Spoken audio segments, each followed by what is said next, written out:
Director ஏன்னா எதை வேணா எடிட்டிங் பண்ணி ஓட்ட வச்சுருவாரு. சுத்து போன பாடியே ஒன்றா ஓட்ட வைக்கிற கிளியர் ஆச்சு அவரு.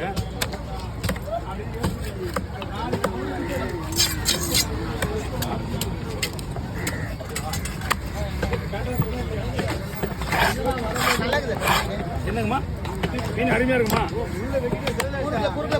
வரேன் குறுக்க வரும். என்ன அவன் இன்னைக்கு வரலையா? வரணும் சொல்லியா? இல்லை அவன் கோமால கோமால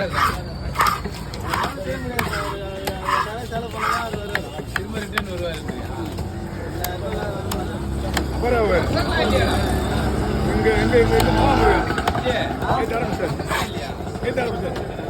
சனிக்கிழமை ஞாயிற்றுக்கிழமை கிடைக்க வந்தாரு. அது 2 வருமானம் போதும் அவருக்கு.